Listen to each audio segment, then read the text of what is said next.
Olá, amigos, graça e paz a todos e que a bondade e a fidelidade do Deus Todo-Poderoso seja abundantemente em nossas vidas, em nossos lares, em nossas famílias e em todas as famílias da terra. Faz cerca de um mês que eu postei o último vídeo e eu confesso para você que nestes últimos 30 dias eu estou gravando esse vídeo no dia 24 de agosto e eu tenho certeza que você está ciente das coisas que estão acontecendo nos dias atuais. Então, nesses últimos 30 dias, as coisas aceleraram. Muitas coisas horríveis estão acontecendo. Muitas incertezas estão aí constantemente, o tempo todo sendo noticiado, sendo anunciado. As dificuldades que está se multiplicando sobre a face da terra. Isto está testificando a veracidade da palavra de Deus. Isto está testificando que a palavra de Deus é fiel e Deus é fiel. Ele existe, ele é fiel e a palavra dele não volta para ele vazia. Antes dela voltar para ele, ele abriu a boca e falou a palavra dele.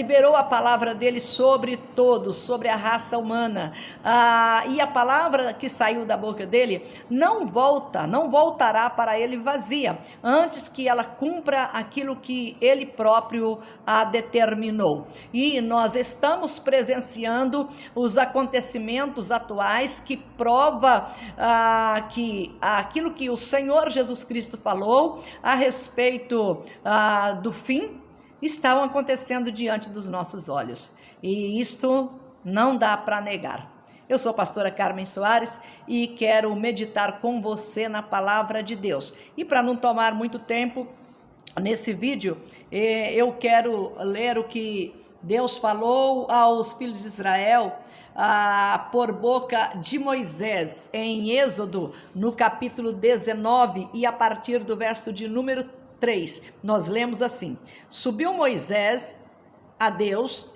e do monte o Senhor o chamou e lhe disse: Assim falarás à casa de Jacó e anunciarás aos filhos de Israel: Tendes visto o que fiz aos egípcios, como vos levei sobre asas de águia e vos cheguei a mim.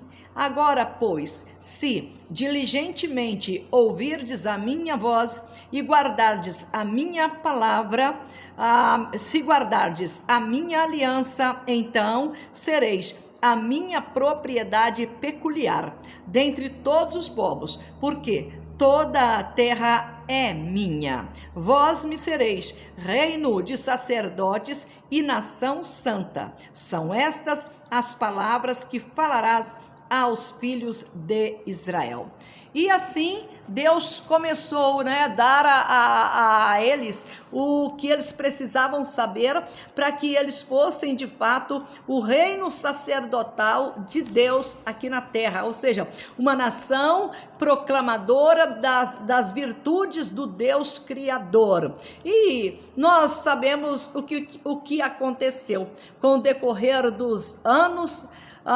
Eles afastaram de Deus a ponto de, quando Deus enviou o ungido dele, eles o negaram. E nós lemos também em Mateus, no capítulo 21, nós lemos o Senhor Jesus Cristo, ele falando a respeito de algo que Deus faria se os filhos de Israel, esses mesmo a quem eu li aqui em Êxodo capítulo 19, o Moisés levando a palavra de Deus até eles, conforme aquilo que Deus queria para a vida deles. E como eles afastaram, passou cerca de 2000 anos do dia que Moisés falou com eles, e agora já era o ungido de Deus, já era o Senhor Jesus que estava falando. No capítulo 21 fim do Evangelho de Mateus, no capítulo 43. É muito bom você ter consciência do que está escrito na palavra de Deus, você ter ciência, você saber o que está escrito na palavra de Deus, para que você não tenha nenhuma dúvida de que de fato nós estamos aí presenciando os acontecimentos que precede o fim, tá? E em Mateus, no capítulo 21, e no verso de número 43, Mateus 21 e o verso de número 43, o Senhor Jesus falou assim: portanto vos digo que o reino de Deus vos será tirado e será entregue a um povo que lhe produza os respectivos frutos. Todo o que cair sobre esta pedra ficará em pedaços, e aquele sobre quem ela cair ficará reduzido a pó. Isto aqui é um diálogo ou um debate entre Jesus e os seus opositores. Mateus capítulo 21, se você pegar aí e ler o texto que ele conversa com os seus opositores, ele fala a respeito de uma parábola, e nesta parábola ele apresenta a nação de Israel como sendo o quê? Como sendo uma propriedade peculiar, uma propriedade exclusiva de Deus. Ele fala sobre esta realidade. Ele fala, atentai noutra parábola. Havia um homem dono de casa que plantou uma vinha, cercou-a de uma sebe ou uma cerca, construiu nela um lagar, edificou-lhe uma torre e arrendou-a a uns lavradores. Depois se ausentou do país. Ao tempo da colheita, enviou os seus servos aos lavradores para receber os frutos que lhe tocavam. E os lavradores, agarrando os servos, espancaram a um, mataram a outro e a outro apedrejaram. Enviou ainda outros servos em maior número e trataram-no da mesma sorte. E por último, enviou-lhe o seu próprio filho, dizendo: a meu filho respeitarão. Mas os lavradores, vendo o filho, disseram entre si: este é o herdeiro. Ora, vamos matá-lo, matemo-lo e apoderemo-nos da sua herança. E agarrando-o, lançaram-no fora da vinha e o mataram. Quando, pois, vier o senhor da vinha, que fará aqueles lavradores? Responderam-lhe: fará perecer horrivelmente estes malvados, e arrendará a vinha a outros lavradores que lhe remetam os frutos nos seus devidos tempos. Perguntou-lhes Jesus: nunca leste nas Escrituras? A pedra que os construtores rejeitaram, essa veio a ser a principal pedra angular. Isto procede do Senhor e é maravilhoso aos nossos olhos. Portanto vos digo que o reino de Deus vos será tirado e será entregue a um povo que lhe produza os respectivos frutos. Então, aqui Jesus estava mostrando para eles que eles eram o povo, representado aqui em uma vinha, que eles eram o povo que havia sido contratado para poder cuidar da vinha de um senhor. No caso, o senhor aqui está sendo representado a pessoa de Deus no Senhor, e a vinha, no caso, era o reino que Moisés falou, o reino que Deus deu a eles, e que Deus faria dele, como nós lemos em Êxodo, no capítulo 19, que ele seria o quê? Um reino sacerdotal com um propósito de representar Deus aqui na terra como nação santa, para que as pessoas, as outras nações, pudessem ver Deus agindo através deles, dos filhos de Israel, e pudessem conhecer a Deus por intermédio deles. Eles foram chamados chamado, foram tirados, foram formados, aliás, porque eles nasceram de Sara, que era estéril, e já com a idade avançada de 90 anos, para provar que de fato era uma obra de Deus, era um projeto de Deus que teria dado origem, não assim de última hora, mas era algo que já havia sido planejado antes mesmo que houvesse mundo, antes mesmo que houvesse gente sobre a face da terra. Deus já havia feito esse projeto. E aí então, este povo, a nação de Israel, foi este povo, o povo que Deus escolheu para ser o seu povo de propriedade exclusiva, para anunciar as virtudes dele, mas que com o decorrer do tempo não correspondeu com Deus. E quando veio o nosso Senhor Jesus, o Filho de Deus, para poder cumprir tudo que estava escrito a respeito dele, qual foi a recepção que eles fizeram ao Senhor Jesus? Eles o negaram. Além de o negar, eles exigiram que Pilatos o condenasse à morte, porque eles não o aceitaram, não o receberam.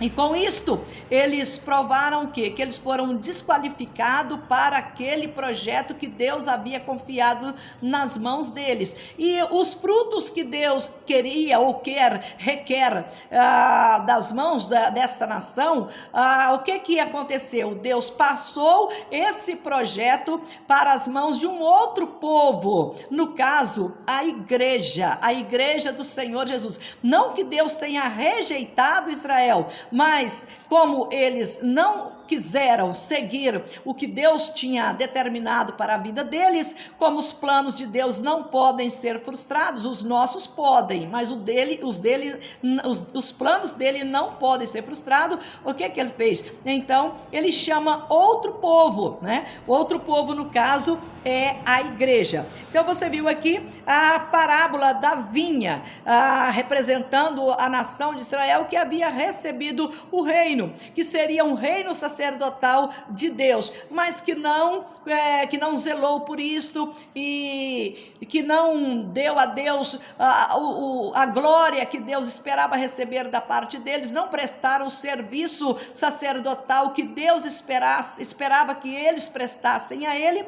E como os planos de Deus não podem ser frustrados, o que Deus fez? Deus então chama um outro povo, constitui um outro povo, e esse outro povo nós encontramos na primeira carta de Pedro falando sobre ele. Se você pegar aí agora, eu vou ler aqui com você na primeira carta de Pedro, no capítulo 2 de 1 Pedro, capítulo 2, a partir do verso de número 7, 1 Pedro, no capítulo 2, a partir do verso de número 7, ele fala exatamente sobre este outro povo que recebeu essa responsabilidade, que foi constituído para esse propósito, que os filhos de Israel haviam falhado. Então eles haviam falhado, e os propósitos de Deus não podem de jeito nenhum se frustrar, não podem frustrar os projetos de Deus, porque Ele é o soberano Senhor. E um dia todas as pessoas saberão disto, todas as pessoas irão testificar isto, mesmo que elas estejam mortas, como Daniel escreveu no capítulo 12, o anjo mandou ele escrever que muitos que dormem no pó da terra, eles vão ressuscitar, uns para a glória eterna, uns para a vida eterna, e outros para a vergonha e horror eterno. Então mesmo os que estão mortos, que rejeitaram Deus, que não quiseram a soberania dele, que não quiseram sujeitar a ele, essas pessoas também não vão se isentar de comparecer diante de Deus para poder prestar conta daquilo que elas fizeram enquanto viveram aqui na terra. Porque as pessoas pensam que a vida acaba dentro do caixão, mas não acaba dentro do caixão, porque do caixão vai para a sepultura, ou se ela pediu para ser cremada ou coisa desse tipo, não tem problema também, porque depois da morte ainda tem o caminho eterno para seguir. Depois da morte física tem o caminho eterno para seguir, porque depois da morte vem o juízo, como nós lemos também em Hebreus, no capítulo 9, verso 27, que ao homem foi dado o direito de morrer uma única vez, e depois disso tem o juízo. Aí depois do juízo tem o céu ou o inferno. Aí é Deus que vai decidir, né? Bom, para os que estão em Cristo, não é assim. Por isso, eu estou citando Hebreus capítulo 9, verso 27 para você, antes de ler a primeira carta de Pedro, capítulo 2, e a partir do verso de número 7, né? Para você compreender bem que não tem como nós queremos levar as nossas vidas sem ter compromisso com Deus, não, e depois chegar lá na frente e nos dar bem. Não é assim. O governo de Deus, ele é total, ele é absoluto e ele é total. E aqui então Pedro, ele escreve assim, a partir do verso 7 da primeira carta de Pedro, capítulo 2. Para vós outros, portanto, os que credes, é a preciosidade, mas para os descrentes, a pedra que os construtores rejeitaram, essa veio a ser a principal pedra angular, e pedra de tropeço e rocha de ofensa. São estes os que tropeçam na palavra, sendo desobedientes para o que também foram postos. Vós, porém, verso 9, vós, porém, sois raça eleita, sacerdócio real, nação santa, povo de propriedade exclusiva de Deus, a fim de proclamardes as virtudes daquele que vos chamou das trevas para a sua maravilhosa luz. Verso 10, vós sim, que antes não erais povo, mas agora sois povo de Deus, que não tinhais alcançado misericórdia, mas agora alcanceis misericórdia. Então, estou lendo isso aqui para você, para mostrar que nada do que está escrito vai ficar no esquecimento. Nada do que Deus falou vai passar em branco diante da humanidade. Por mais que a humanidade tenha adquirido conhecimento, tecnologia e tudo mais que nós temos aí também foi um projeto de Deus. Só você ler também Daniel capítulo 12, verso 4, você vai ver o anjo dizendo para o Daniel que a respeito dos últimos dias, que a ciência, o saber, o conhecimento iria se multiplicar. Então tudo isso aí é um projeto de Deus. Tudo que está acontecendo, a inteligência artificial e tudo mais que o ser humano está lançando mão, esse querer absurdo aí de alguns bilionários querendo construir uma cidade em Marte, colonizar Marte ou coisa desse tipo, tudo essas coisas que o ser humano está fazendo, nada disto é inédito para Deus, porque Deus sabia que tudo isto iria acontecer. E exatamente estas coisas todas, elas foram postas para acontecer no tempo do fim. Isto nos leva a ver a olhar para Deus e ver que de fato o que Ele falou está se cumprindo. E ainda, para nós poder concluir aqui as referências bíblicas que eu quero deixar para você meditar e testificar que o que Deus falou está se cumprindo, e tudo que está acontecendo, esses levantes que estão aí causando transtorno nas nações, a epidemia que já vai para 2 anos que ela está aí, ela ainda não foi resolvida. Todos os dias tem saído aí novos rumores de que o vírus já houve mutações e já está vindo outro tipo do mesmo vírus, outra cepa, coisa desse tipo, e deixando as pessoas assustadas. Mas Jesus ainda falou em Mateus, volta em Mateus capítulo 24 de Mateus, e o verso de número 14, que você pode testificar por conta própria, que se você for nas redes sociais, que é a mídia mais, né, a mídia mais acessada na atualidade, né, já teve tempo que que a única mídia que existia era a rádio, teve a imprensa escrita, o rádio, rádio, né? E agora a televisão, que foi também assim um marco na história da humanidade, que também já está se transformando em uma mídia ultrapassada diante das novas mídias que a gente tem na palma da mão, através da web, através da internet e das redes sociais.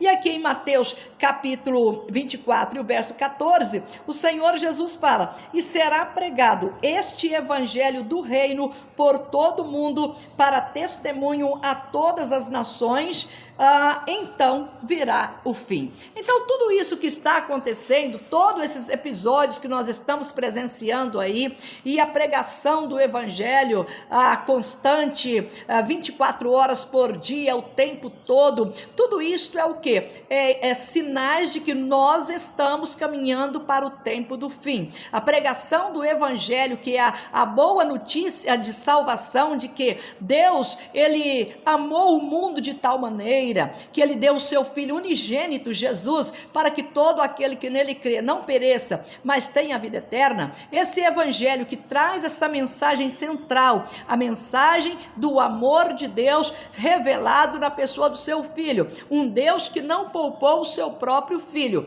mas antes o entregou por todos nós. Este evangelho, ele está sendo pregado de uma maneira gloriosa. Nós que pregamos o evangelho, nós temos essa preocupação de anunciar a palavra de Deus. Por quê? Porque o evangelho, ele revela à humanidade a justiça de Deus. Como eu citei para vocês, João 3,16, na conversa de Jesus com Nicodemos, que era um mestre, um dos principais dos judeus, Jesus falou para ele: ô Nicodemos, o que importa é nascer de novo. Aí foi quando Jesus disse para ele que Deus amou o mundo de tal maneira que deu o seu Filho unigênito, para que todo aquele que nele crê não pereça, não apodreça, não passe a eternidade no lago de fogo, junto com o diabo, com Satanás e os seus demônios, mas que a pessoa que crê em Jesus tenha a vida eterna, passe da morte para a vida. Quando eu citei aqui Hebreus capítulo 9, verso 27, que ao homem é dado o direito de morrer uma única vez e depois disso ele vai enfrentar o juízo, Deus, antes da nossa morte, o que Deus fez? Ele enviou a nós a salvação. Quando ele chamou, constituiu a nação de Israel, era para dar testemunho naquelas gerações passadas que Deus existe. Quando Noé construiu a arca, era para dar testemunho para aquelas gerações, a sua geração, os contemporâneos dele, que Deus existe. E toda a história da humanidade, em toda a história da humanidade, tem-se o testemunho da existência de Deus. Em toda a história da humanidade é mostrado que Deus, ele é justo, e por ser justo, ele vai retribuir a cada um segundo as suas obras. E ele, por amar a humanidade, ele traçou o plano de salvação para ela, e o plano de salvação dele cumpre-se exatamente no seu Filho amado, no nosso Senhor e Salvador Jesus Cristo, a quem um dia todo joelho terá que se dobrar diante dele, e toda língua terá que confessar que ele é o Senhor, para a glória de Deus Pai. Isso está escrito em Filipenses, para que, na carta de Paulo aos Filipenses, no capítulo 2, para que nós, tendo conhecimento disto, não vivamos rebeldes contra o nosso Criador, não tratemos Deus com desprezo, e nem desmereçamos a palavra dele, como muitos estão fazendo aí, desmerecendo a palavra dele. Mas não tem como, os fatos que nós estamos presenciando, as coisas que estão acontecendo, as dificuldades que estão intensificando sobre a face da terra, o número de pessoas que estão passando fome, o número de pessoas que estão desabrigadas sobre a face da terra,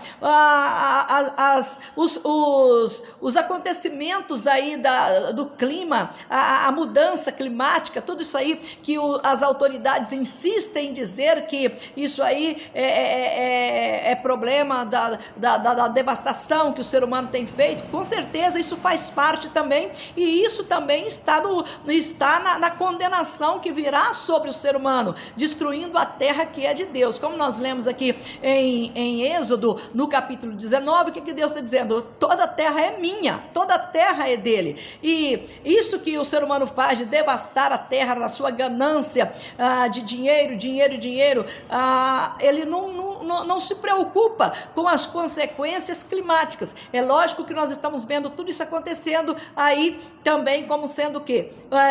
Uma consequência dos atos irresponsáveis da humanidade sobre a face da terra. Mas também o que nós estamos presenciando, o que está acontecendo, também é o quê? É o cumprimento da palavra de Deus. Como Deus é onisciente e ele sabia que o homem faria tudo o que ele faz, tudo que está fazendo, então Deus já mostrou qual que seria o desfecho desta situação. E nós estamos caminhando para o desfecho. A maior prova disto é o evangelho sendo pregado não pelos judeus. Não são os judeus que pregam o evangelho. Apesar de ter muitos judeus convertidos a Jesus Cristo, muitos judeus creem em Jesus Cristo, muitos judeus são salvos porque aceitaram Jesus Cristo como Senhor, e os nomes deles estão escritos no livro da vida, como o meu também, e como o seu, e de todos aqueles que creem em Jesus Cristo. Então, a prova disso, que os judeus não pregam o evangelho, mas a igreja prega, e junto com a pregação do evangelho feito por este novo povo, por esta nova nação, por esse novo povo que nós lemos aqui na primeira carta de Pedro, no capítulo 2, a partir do verso de número 7, esse povo aí: mas vós sois raça eleita, nação santa, sacerdócio real. Só assim, o que era de Israel, o que era exclusivo de Israel, mas pelo fato deles não falarem a língua de Deus, ou não andar na visão de Deus, ou não aceitar o que Deus determinava para a vida deles, pelo contrário, só rebelando, matando, a ponto de matar o próprio Filho de Deus, né? Isso que era para Israel fazer, Israel não fez. Israel existe e está reservada também para os propósitos que Deus tem exclusivo entre ele e a nação de Israel. Mas o plano dele, que era de anunciar que ele é o Senhor e que ele amou o mundo de tal maneira que deu seu Filho para que todo que nele crê tenha a vida eterna, esse que Israel negou fazer, um outro povo está fazendo, a igreja. Nós que pregamos o evangelho, nós que somos o povo de Deus também. Eu não estou dizendo para você que Israel deixou de ser o povo de Deus, de jeito nenhum. Não deixou de ser o povo de Deus, continuou sendo o povo de Deus. Tanto é que a igreja tem a sua origem em Israel, porque Cristo é Israel, Cristo é judeu, e Cristo é o cabeça da igreja. A igreja é o seu corpo. Então, na verdade, nós somos o quê? Descendência de Jacó, descendência de Israel, descendência de Davi, mas, porém, como igreja, para proclamar as virtudes de Deus. O que Israel deixou de fazer, nós fazemos, a igreja faz. E o que a igreja está fazendo com intensidade nesses últimos dias? Pregando o evangelho, mostrando para as pessoas que o fim está próximo, mostrando para as pessoas que não há salvação para elas em outro, a não ser em Jesus Cristo, a pedra angular, a pedra principal, a pedra que foi rejeitada por Israel, mas que foi eleita por Deus, preciosa,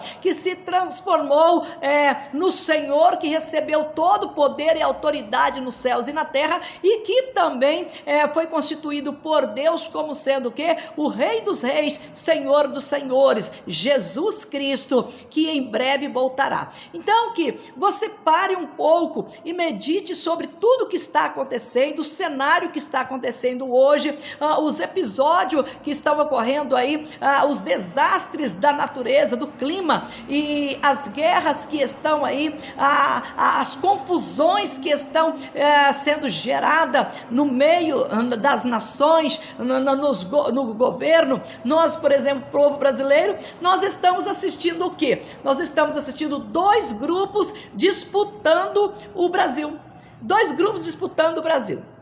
E o que acontece quando dois grupos disputam? Quando dois grupos estão disputando um país, quando dois grupos estão disputando o poder ou disputando uma nação, aí isso acaba em guerra civil. E é o que nós estamos vendo. Hoje o Brasil está tendo dois grupos disputando a nação, disputando o poder. Você pode analisar os acontecimentos políticos da atualidade, mostra bem claro que o Brasil está prestes a uma ruptura no seu comando, uma ruptura na sua estrutura. Na nossa bandeira está escrito ordem e progresso. Mas o que nós estamos vendo? Caminhando dois grupos, disputando o poder, disputando o país e caminhando para uma ruptura da ordem. E se destruir a ordem, é lógico que não terá progresso também. Nós temos visto aí os nossos países vizinhos aqui na América do Sul, que entraram por este caminho e deu no que deu. Basta nós olharmos a situação da Venezuela, a situação da Argentina e outros países ao nosso entorno. Como está a situação desses países? Por causa disso, dois grupos disputando o país, dois grupos disputando o poder, caminhando para uma ruptura da ordem nacional, caminhando para uma desestrutura da república, uma desestrutura do comando da nação, cujo nosso governo é um governo democrático, mas que nós estamos vendo esta disputa acontecendo aí nos poderes, tanto no judiciário, envolvendo o judiciário, o executivo e também o legislativo, e envolvendo a nação toda, porque é claro que todo brasileiro vai tomar partido nessa situação, ou vai ficar do lado da esquerda ou vai ficar do lado da direita, mas isto é algo que só caminha para uma ruptura, para um domínio ditatorial, que nós precisamos abrir os olhos e ver que tudo isso, essa desordem que está acontecendo no nosso país, nós somos considerados um povo pacífico, nós somos considerados um povo alegre, nós somos considerados um povo feliz, assim, por natureza nós somos alegres, por natureza nós somos felizes, mas essa situação que nós estamos presenciando, que está se formando no Brasil, é uma situação preocupante, que está levando o país para uma ruptura, para um risco de uma guerra civil. Aí nós já sabemos quais são as consequências. Então, por que eu estou falando isso para você? Porque tudo isto são sinais que nós estamos caminhando para o tempo do fim. Mas o que eu quero que você faça é volte os seus olhos, estude mais a fundo as referências que eu citei aqui para você nesse pouco tempo que nós estamos aqui falando a respeito da palavra de Deus para você, que você aprofunde mais e veja que, de fato, nós precisamos fazer o que Jesus mandou nós fazermos: vigiar e orar, para nós não cairmos na tentação, porque é o que vai acontecer daqui para frente. Nós estamos vendo todas as vezes que eu entro no supermercado ou no shopping, em algum lugar, eu tenho que estender a minha mão para ter para colher a temperatura do meu corpo. E isto eu tenho visto como sendo o quê? Um treinamento para a implantação da marca da besta, para o famoso 666. Então, nós estamos vendo tudo sendo preparado, né? A máscara, que em alguns lugares já está sendo obrigatório, o uso obrigatório dela, que no Brasil ainda não é, mas tudo caminha para que isso aconteça. E a mão, você levar a mão, isso aí, se você não deixar, eu não quero que tire a temperatura, que meça a temperatura do meu corpo, eu não quero, né? Aí você, então, infelizmente, você não pode entrar. Se você estiver sem máscara, também você não pode entrar. Eu vejo isso aí tudo como uma preparação para a implantação da marca da besta. E o império da besta, o governo da besta, será o tempo do fim, será o tempo da grande tribulação. Antes da grande tribulação, antes do fim, o evangelho está sendo pregado. E nós somos o povo que foi adquirido pelo preço do sangue do Filho de Deus lá na cruz, exatamente para mostrar ao mundo o amor de Deus. Se as pessoas quiserem, amém. Se elas não quiserem, elas não poderão chegar diante de Deus e dizer: eu não conhecia, eu não sabia. Então é por isso que o evangelho está sendo pregado como sendo, antes da grande tribulação, é o último sinal. É o último sinal. Antes da grande tribulação, exatamente a pregação do evangelho. Só você pegar e ler Mateus capítulo 24 todo e o capítulo 25 também, você vai ver que depois que Jesus fala que o evangelho será pregado a todo mundo para servir de testemunho, então virá o fim. Aí você vai ver, né? Ele fala, aí começa a falar já dos problemas trazidos pela grande tribulação, como nunca houve na face da terra e nunca mais haverá também, porque será então a conclusão da história. Também isto foi dito por Daniel, da grande tribulação, e Jesus cita no capítulo 24 do Evangelho de Mateus, cita também no Evangelho de Marcos, em todos os 4 evangelhos sempre trata dessas questões, porque Deus, ele não veio aqui para falar só para dizer assim, ó, eu estou falando aqui para fazer bonito, não, ele está falando porque ele é o Senhor, ele está falando para que as pessoas se cheguem até ele, para que elas lá na frente, quando o encontrar, que elas não estejam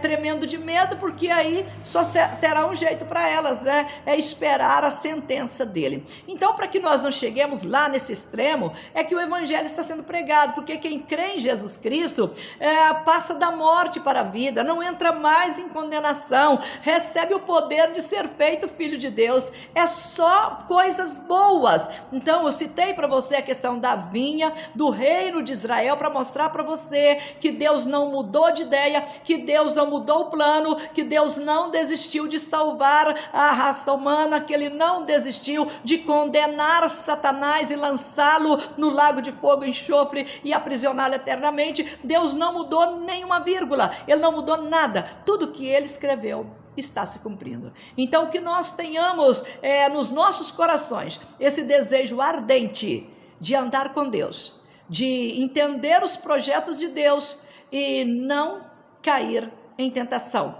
mas reservar a nossa vida exclusiva para Ele. E essa é a minha oração. A minha oração é que nós continuemos crendo e buscando a Deus, para que nele nós estejamos seguros. Então, eu quero orar com você, e a nossa oração a Deus é no nome do Senhor Jesus, para que Ele, Deus, nos livre de todo o engano deste mundo.